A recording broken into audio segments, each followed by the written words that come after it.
We're going to get started again with our Ida Johnson lecture series. And Ida started this, and Ida's family is, where are you? You're right here. There they are. Thanks for coming, guys. Started this, I don't know, 4 to 5, maybe 5, 6 years ago. And she thought it would be a great idea for the Portage Draw chapter to have a monthly meeting where we do an educational component, and we get together and we bring in an outside speaker or one of our experts in the field within the year, the Gunner Guard or the Portage Draw chapter, or somebody to talk about any aspect of the Lewis and Clark expedition. So thanks for coming, and we'll get started. It's become the policy of the Lewis and Clark Trail Heritage Foundation to have a land acknowledgement that they do at all of their programs, and they've asked us to do it again here because we're a chapter in that organization. So I'll read it very briefly. We gratefully acknowledge the Native peoples who have lived on this land for millennia. Their dedication to the land and their communities runs deep within the hearts of those present and in the future. This dedication encourages the Lewis and Clark Trail Heritage Foundation to continuing developing among diverse communities and understanding and appreciation for the commitment of Native peoples to this nation and the significance of the Lewis and Clark expedition.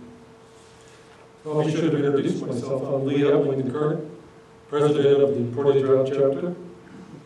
And I'm going to just give a brief bio of our speaker tonight, who is Paul Wylie. Paul is an attorney at law. He lives in Bozeman. This is the book that he's going to be discussing, Blood on the Rise. Paul, like me, originally he was an engineer, chemical engineer. He graduated from Montana State University with a degree in chemical engineering. When was that? 1959. And he immediately went to work for Thiokol. I believe that was down in the Salt Lake City area, wasn't it? It is, yes. It was. They manufactured some of the, for the Thiokol chemical for the Minuteman missile program, which we are very familiar with here in the Great Falls area. Paul then went back to decided to get a degree, law degree, which he did from the University of Washington. He then started working for the U.S. Patent Office in Washington, Phillips Petroleum, Idaho, Dart Industries, who was the domestic and international legal business matters involving trademarks, patents, trade secrets, antitrust, licensing, etc. And he then went in 1981 to 2007.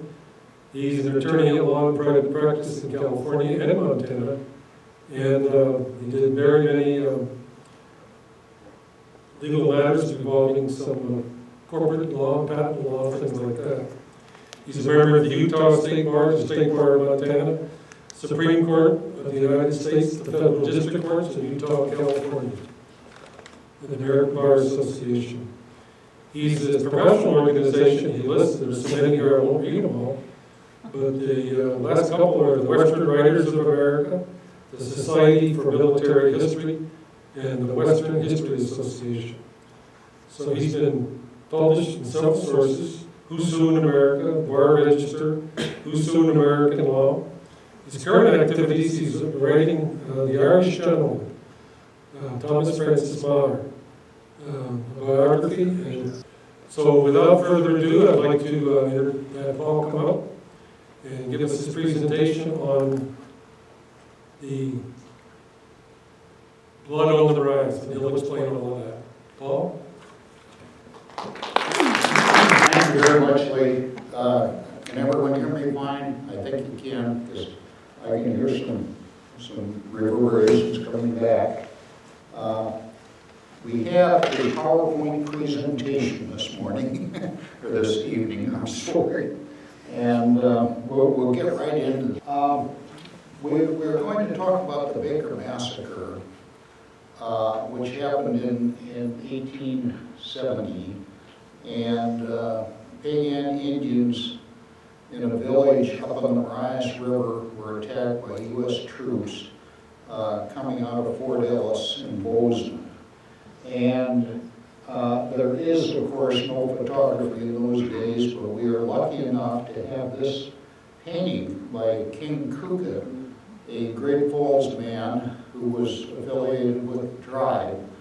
And it shows possibly the setting for the village. It was nestled down by the river, and it was under the big bluffs of the Marias River.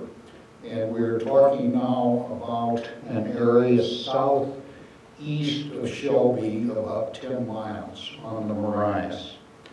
So this is the one and only sign that tells the public about the Baker Massacre, and it's on Highway 2 at Dunkirk, and it gives a little talk about it.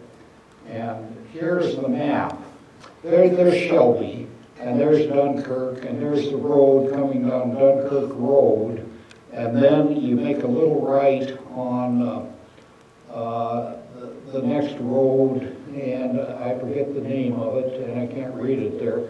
Either you go left, you go left a little ways, and then you cut down this Robertson Road down a gulch, and you get out on the plain above the Marias River. And that is where the ceremonies are held in commemoration of the Baker Massacre by the Blackfeet tribe, but it may not necessarily be the exact site of the massacre, because that is not generally known to the public. And certain groups may have better ideas than other groups, but it is in the vicinity.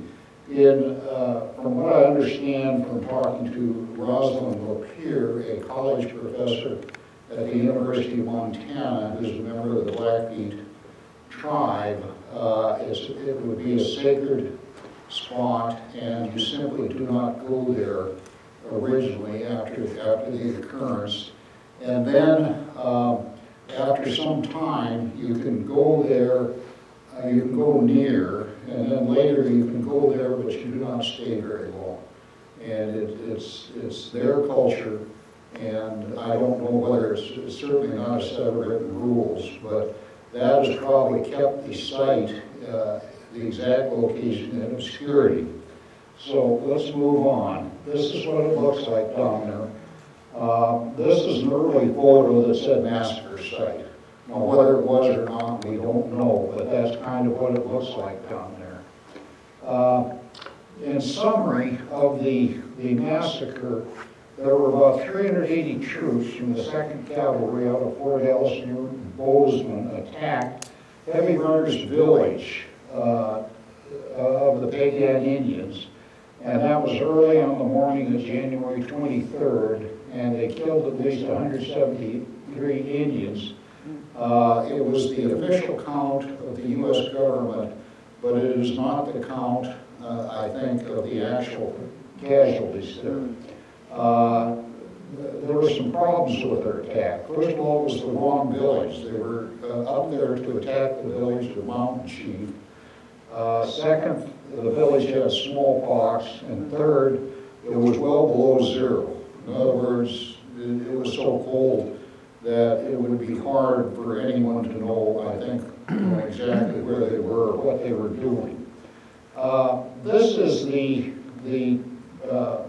officer group for the troops out of Fort Ellis, Montana, and they were under command of Major Baker. And I'm going to point out here, excuse my finger, this is Baker, and this tall man over here is Lieutenant Gustavus Doan, and we'll talk about him later. But Baker is kind of slouched against the post there, and frankly, he looks a little inebriated to me and in this picture, and I say that not just judging from that picture, but all of the reports on the man. He had serious problems. This is another picture of the troops at Fort Ellis. They were mounted infantry. When the troops left Fort Ellis, we're down here in Bozeman on January 2nd. They went from there to Fort Shaw, where they arrived on January 14th. So it was a long, cold trip getting up there. And they stayed at Fort Shaw for about 4 days, waiting for the weather to get better, and it never did. So then they proceeded on to the massacre site, which is up at the top of the dark line on the Marias River. And we noticed the Mountain Chief's camp had moved down the river, and that was the camp that they were attempting to attack. Instead, they mistakenly or intentionally attacked the camp of Heavy Runner. And it was not a good result. Here is the official count of the massacre. There's the official 173, which Baker and Gustavus Doan, that tall man that I pointed out, said were all warriors. The Bozeman newspaper of the times, the Pick and Plow, which published for only a couple of years in Bozeman and doesn't really have copies available, reported that there were 197 dead, and they apparently were getting reports from the soldiers at Fort Ellis, which is just outside of Bozeman, who had come back and said they're giving them this number. Joe Kipp was a guide for the military, and he said there were 217 dead. All able-bodied warriors were out on a bison hunt. So it was women and children and old men. Alfred Hamilton, a whiskey trader out of Fort Shaw, I believe, in those days, said there were about 300 dead, young and old. And Brigadier General Alfred Sully, who was out here in Montana at the time, he was a military man, a West Point graduate, a Civil War veteran, but he was out here in Montana as the Indian superintendent in the Interior Department. And he had problems. He just received that job. He had problems with the military because they basically had different management. And Sully said there were 173 Indians killed. He said of which only 20 or 30 were men and the rest women and children. So even in his report, which is limited to the official 173, it doesn't sound so good when it's broken down.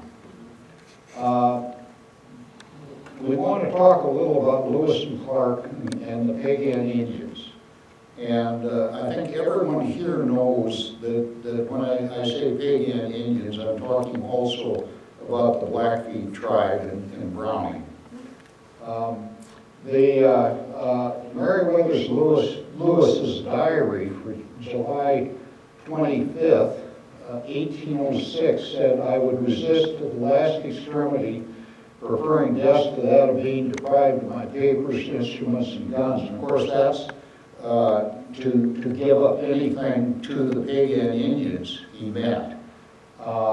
And he was up on the upper Marias River, actually I think it was on Cutbank Creek, where there's a spot called Camp Disappointment, and it's marked on a highway marker between just west of Cutbank on the road to Browning, where he had gone, and he had a sextant, and he was trying to get a measurement of the highest possible latitude of a stream that fed into the Missouri. So Cutbank Creek fed into the Marias into the Missouri, and that would define the upper latitude of the Louisiana Purchase, which was still being determined at that time. He got up there, and there's too much overcast. And I know weather changes, but here it is, we are talking July in Montana, and there's too much overcast to get a reading, to find out where he is. So they called it Camp Disappointment. They got up there, they didn't do what they set out to do, and they came back. He was going to meet the other 3 members of his group. If you remember, Clark had gone down the Yellowstone, and six of the members of the expedition had gone, with Lewis being one, down the Missouri. And he said that he learned when he met these Piegan Indians, and they seemed friendly. They actually had meals together, however one would socialize in a kind of a business frontier setting, I guess. I don't know, can't quite imagine it, but they seemed friendly. And he said that there was a white man with their band, and this was just a portion of the band that was out on a buffalo hunt. And so, but back with the original band, there was a white man actually there. So this kind of dispels the notion that Meriwether Lewis and his group were the first white people the Indians had ever seen. And I noted that Lewis and his group did not know that the white trappers and fur traders had been making lonely incursions into the region since the mid-1700s as they came down from Hudsons Bay Company and Northwest Fur Company rival posts in British America and Canada now.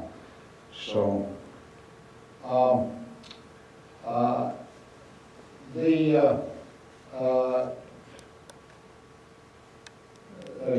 just noted I'd given a full summary of white fur trading with the Blackfeet Indians and related tribes on page 16 to 22 of the book, Blood on the Marias.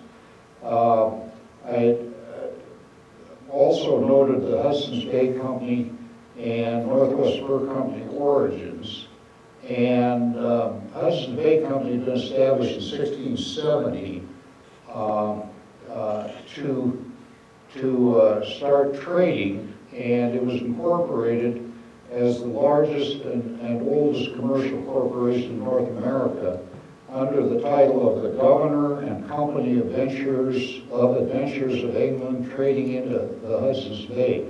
Their headquarters were at York Factory on the bay, and I wanted to go there. I was actually kind of seeing if one could go there, and yes, the buildings are still there. They're well preserved. They're not necessarily kept up. It's just cold up there, and they have the benefit of that. And in 1780, according to the histories, the company decided that trading with the Blackfeet was imperative, and they built Buckingham House on the Saskatchewan River. Now, how did I find all of this out? I found a book, and this is, I was looking around for history of fur trading and connections with the tribes and Indians in Montana and elsewhere, and this is a Canadian history book, and the title is A History of the Canadian West. It's 1870, and of course the covers are falling off. I'm going to go to duct tape next. I'm using this paper tape now. And it's written by Arthur Morton, who was head of the Department of History at the University of Saskatchewan, and it was published in 1939. So if anyone wants to get thrilling bedtime reading on fur trading in Canada, this is the book. Thanks. There. Okay. This gives rather a good map of where the trading posts were in Canada. We have Buckingham House, founded in 1780, and then the NWCs, or Northwest Fur Company. And that was a competing fur company out of Montreal, and largely French-based. The Hudson's Bay Company was very English-based. And there are different posts there. And then we get down into Montana, and we see that after Lewis and Clark were here, there were trading forts set up along the Missouri River, and we had Fort Chardon, we had Fort Piegan, we had different forts. And this is all spelled out in the book, so I won't take you further on that.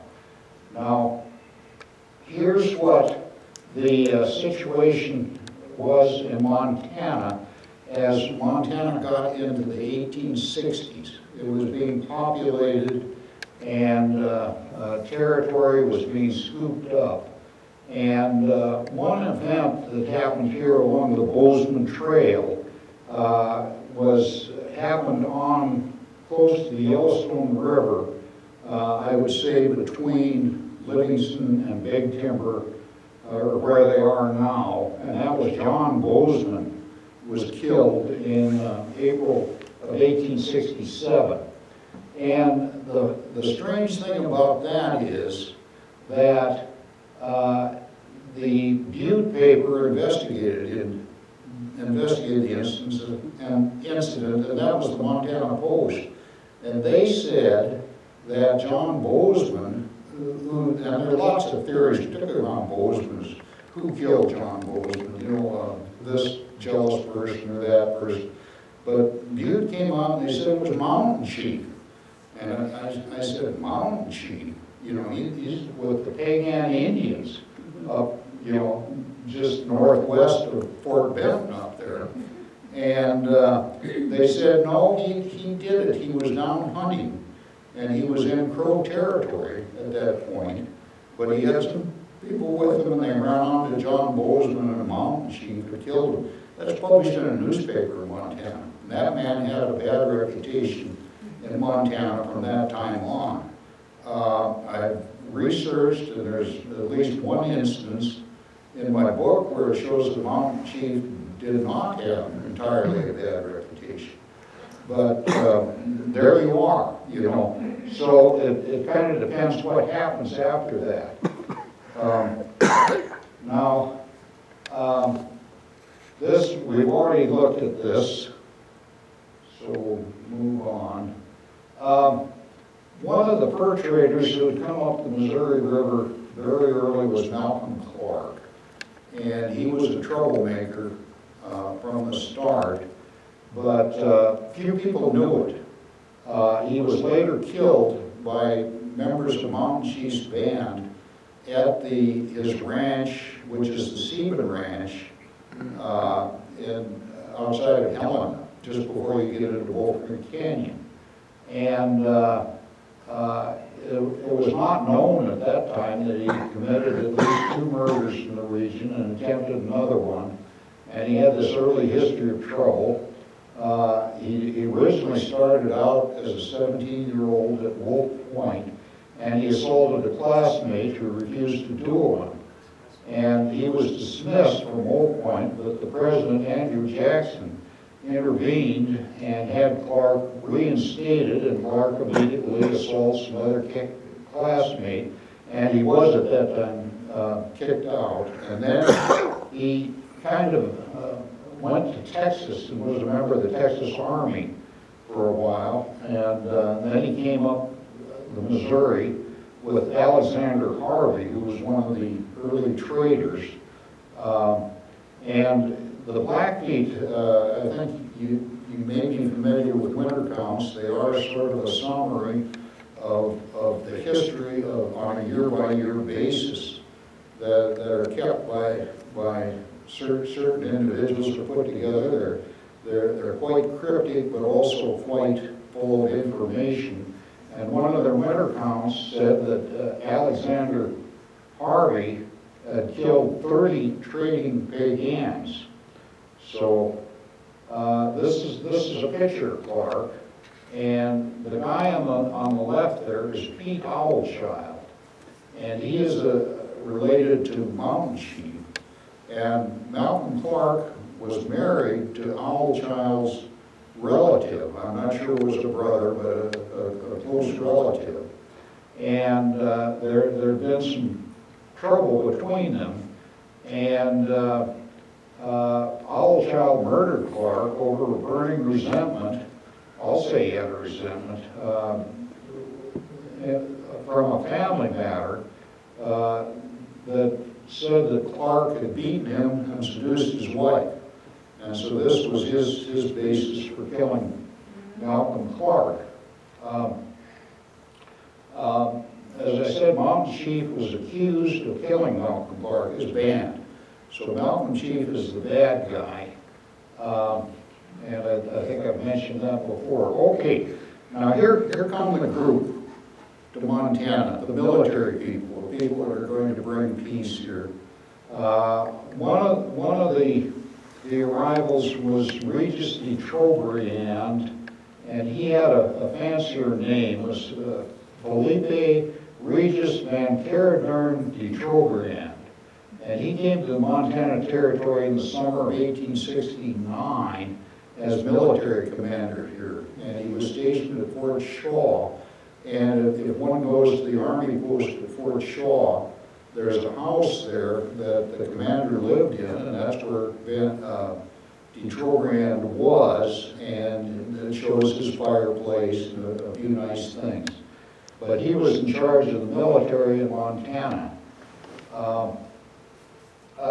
He reported to General Hancock, and I'll get back to this a little bit later, but de Trobriand reported to Hancock.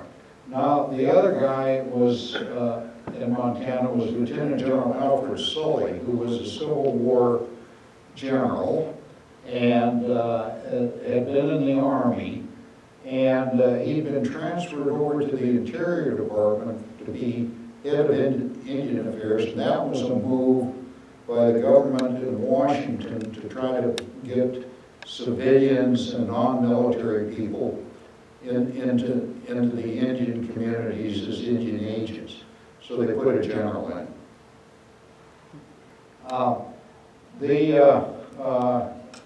Things were not going that well, and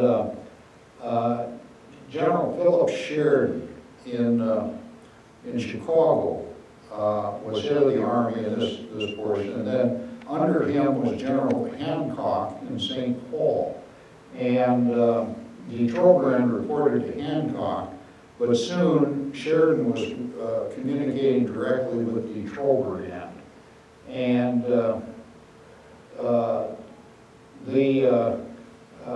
Sheridan thought something should be done to get some retribution for the Mountain Chief in some way, even if it meant killing him. And one of the things that was supposed to be done is they were supposed to bring in the criminals who had killed Malcolm Clark. So Sheridan sends out Inspector General James A. Hardy of the Army, a seasoned veteran, and he came to Montana and went around interviewing people. And he was at Fort Ellis, and he was different places, and he concluded that there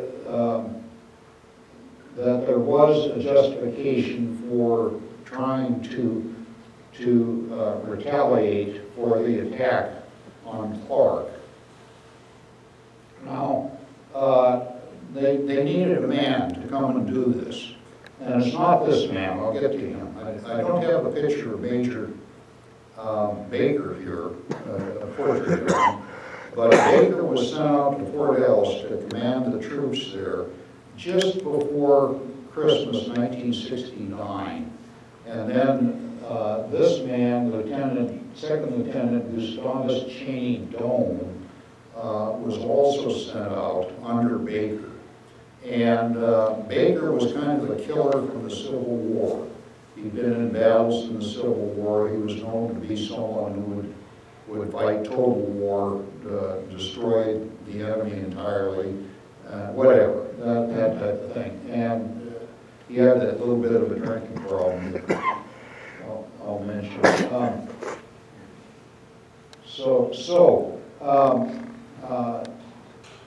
Hold on. Hardy gets back communicates back to Washington and said, you know, it's all right, go ahead and attack them. and Sheridan sends out orders to Baker to attack the Indians and strike them hard. And I think there's a book out there by that name, Strike Them Hard. So the attack was justified. Now we get to Heavy Runner, and Heavy Runner was somewhat of a peaceful man, and he was the chief of the village we saw. And on the morning of the massacre, he was within his village, and the Indians were not early risers because they didn't have to be. And the able-bodied men of this village were out hunting buffalo, and of course the buffalo robes that were harvested were traded for whiskey with the whiskey traders. And there were many in his camp and in his village that were sick with smallpox. Heavy Runner had been contacted by Sully, who was the Indian superintendent, and Sully thought he could get a peace, or so the story goes. So he met with Heavy Runner and gave him a safe passage paper. And we've never seen that paper that I know of, and I'm not sure even the wording of the paper, but it was some sort of a paper that would be recognized by others in the military that Heavy Runner himself should have safe passage. And that is the document that would protect him from the soldiers. And so here comes the Army. They've been camping out on about 2 or 3 nights from Fort Shaw up to the Marias River. And early in the morning, they're on the banks overlooking the village of Heavy Runner. And they had some reason to believe it might be Mountain Chief's village. And Mountain Chief supposedly had been there until about the day before, and then he'd go 16 miles down the Marias River. So Baker is a little too under the influence, apparently, to be very effective. So Gustavus Cheney Doane, this tall young man that we saw, was kind of in charge of it. And there was a guide with them who told Baker that they were on the wrong trail to Mountain Chief's camp. And Baker would not believe him, and he ordered Joan to attack the village, and it was Heavy Runner's village. And Baker's orders were, and I just mentioned this, strike them hard, which is the same orders that had been relayed in Lieutenant General Phillips Sheridan's telegram. And he said, tell Baker to strike them hard. He sent this to a senior officer. So, with that, I asked my wife, Arlene Wylie, to read some of the descriptions and reports from the massacre itself. They're very moving, and I simply can't go through it myself, but I'm glad that she can. So this is my wife, Arlene Wylie. In the stillness of the morning, Heavy Runner's sleeping camp was doomed. The soldiers were there now, on its edge, ready for the kill. It would have been a perfect time to take prisoners, but that was not an option for Baker and his command. It certainly was not for Lieutenant Gustavus Cheney Doane, who in his own mind was on the brink of renown as an Indian fighter. He also knew that instructions had come down all the way from General Sheridan through Colonel Baker to, quote, strike them hard. Baker's policy was nits make lice. Corporal Daniel C. Starr of F Company said he knew that this was the customary way of indicating that children were not to be spared. And with this general extermination idea impressed upon the troops, they were ready for the annihilation of the camp, which they thought to be Mountain Chief's. Good Bear Woman was Mountain Chief's 29-year-old daughter, but instead of being in his camp, she was with Heavy Runner's camp at the time. She observed the soldiers steadily approaching, and she could see Chief Heavy Runner come out of his lodge and go to meet the commanding officer. Heavy Runner handed over some papers, which the commanding officer read. Then he tore them up and he threw them away. Good Bear Woman then saw Heavy Runner turn about face, and she believed the soldiers fired upon him and killed him. Meanwhile, in the main village, several men of Doan's command walked unafraid toward the teepees. Corporal Isaac Etheridge went in front of the lodges and fired into the doors, careless of the danger to his own life.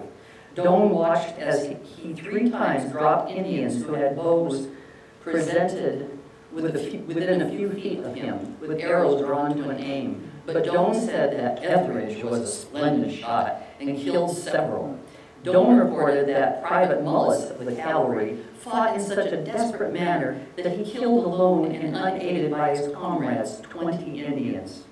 Private William Berth, aged 21, was close enough to observe the lodges, and he said he was surprised the Indians did not fight when he came upon their camp.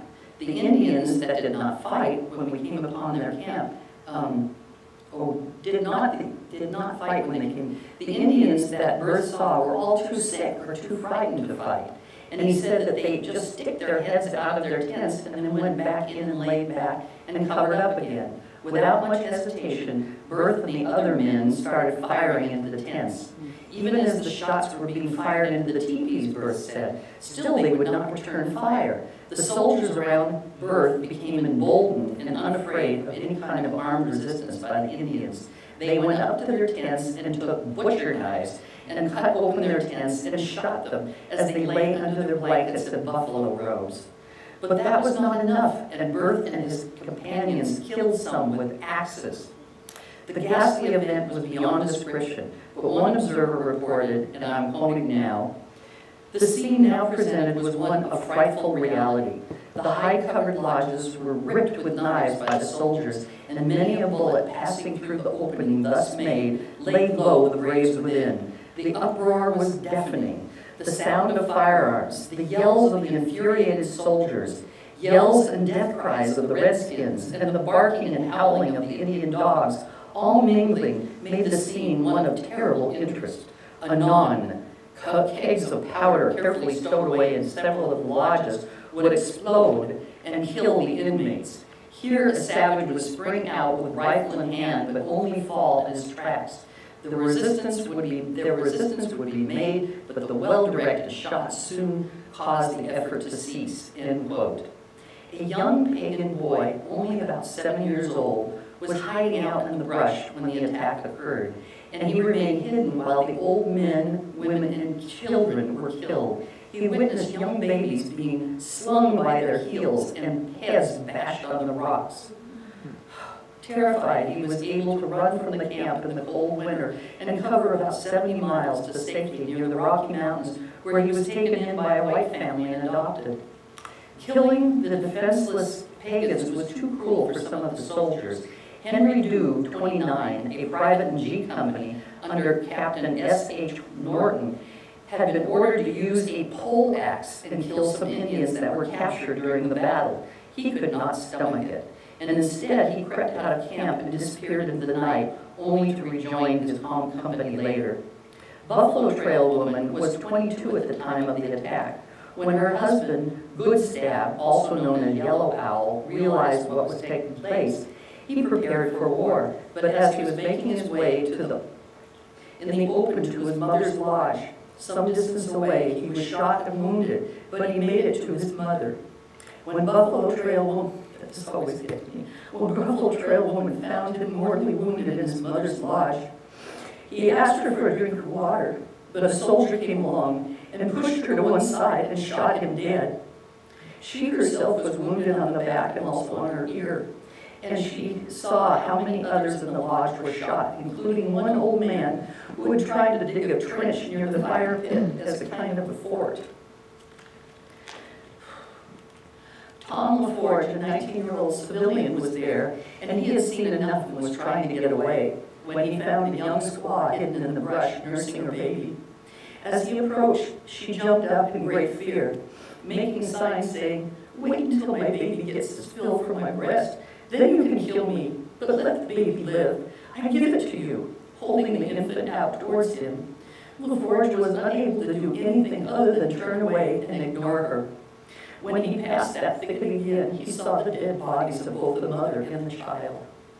Not all of the Indians who died that day were killed immediately. Corporal Dan Starr saw that 8 warriors were taken prisoner, and afterwards they made attempts at escape.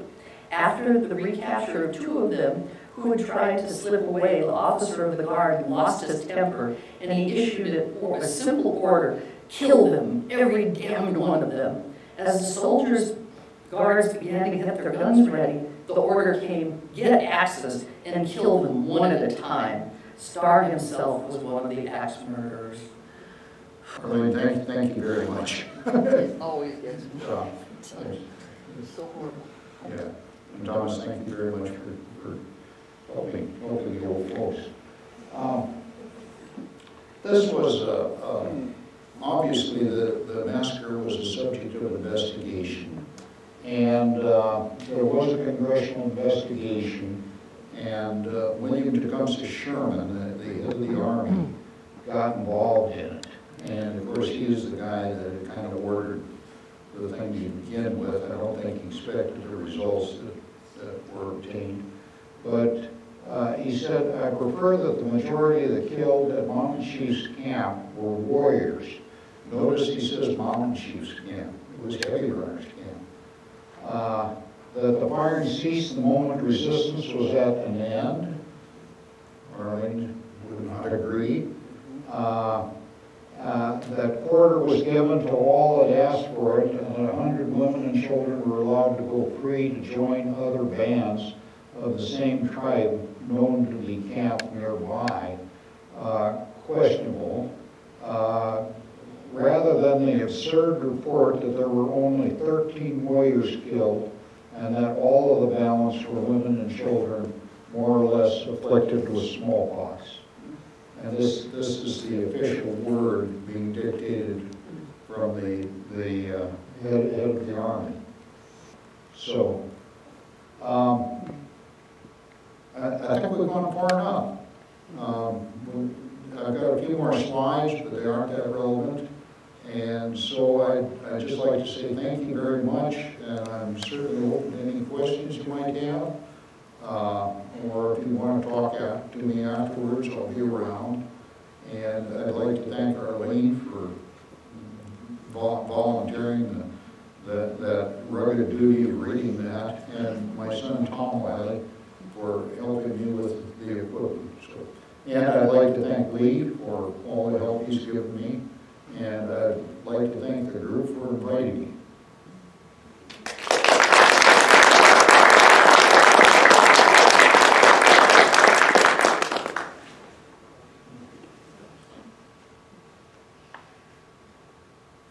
Anybody have any questions?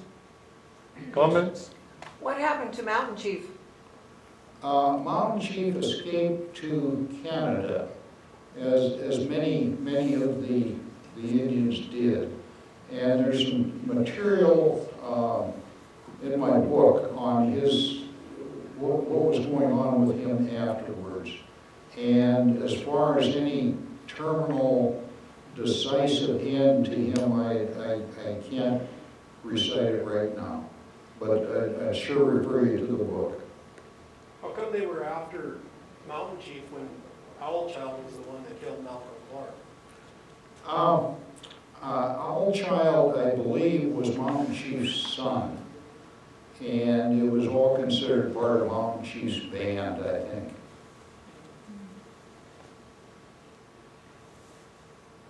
Which is the only answer I really have to that. A lot of rumors spread.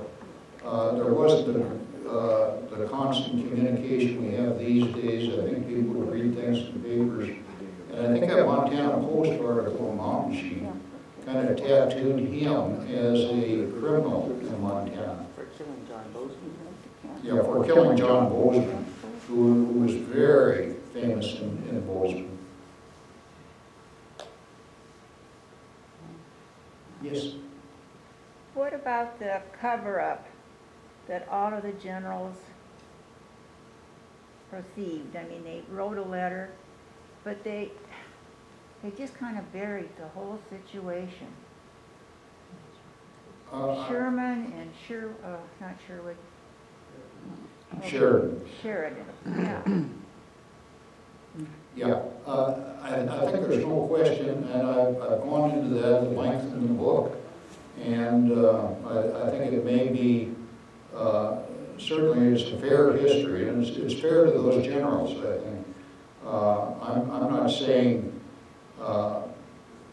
anything generically bad about all their accidents or anything. I'm just pointing out that they were dead wrong in this situation.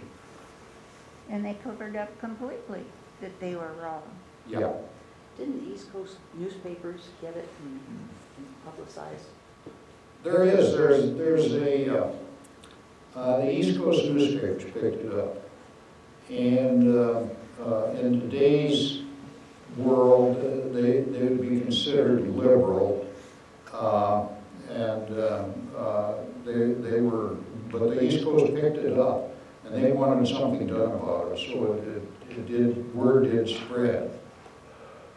But, you know, things being what they are, sometimes nothing happens to them. That's quite a bit to cover up. Yeah. Okay, we got anyone else? Yeah, you did, if you go back a couple slides. Okay. Yeah, go ahead one more. Right there. No,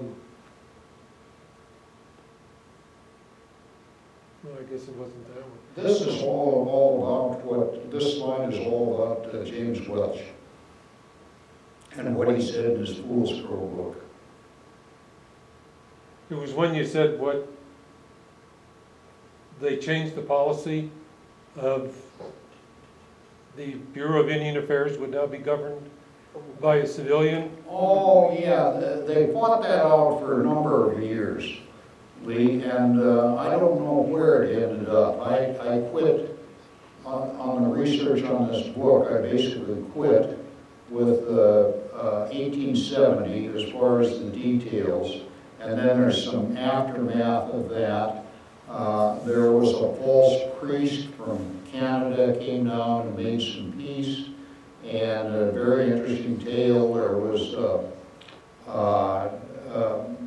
Baker's court-martial and his reprieve given to him by Sherman, and then a second court-martial for drinking, and that was down the Yellowstone in, it was either Fort Custer or an adjacent fort there, down on the Yellowstone River. And then he finally died of cirrhosis of the liver. We have a medical record on that. But I didn't get into the aftermath of the political organization that might have made things either worse or better. I don't know. Is Camp Baker on the Smith named after him? It is.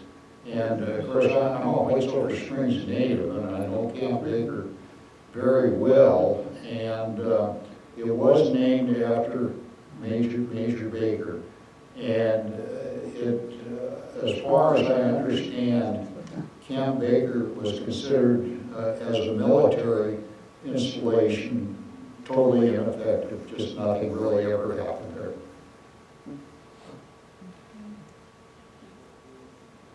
It's too remote.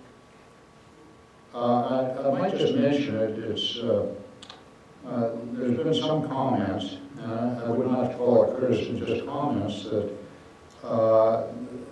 the Marias River is just a white name for the river. The Indians, I believe, would prefer to have it called Bear River. Yeah. How much of Montana was already populated where all this happened? Yeah, Patty, I don't think we had, it seemed to me I put some population figures in there, but like 16,000 people, you know, I mean, it was tiny, you know, population-wise. So little towns haven't been incorporated or anything? No, you know, Chester would not have been there, and White Silver Springs wasn't there, for example, until 1890s. But there's, these trading posts were very important. That was commerce that was being conducted. Nothing happened on the High Line till the railroad hit. So what? The railroad Yeah. came, that brought the High Line. Right. Right. Yeah, we see that now when the Milwaukee tore their tracks out. It kind of killed Harlowtown as somewhat of an active town, and killed Ringling and, all of the route, small towns. Lee? Well, thanks very much, Paul. One more round of applause for Paul. Thank you.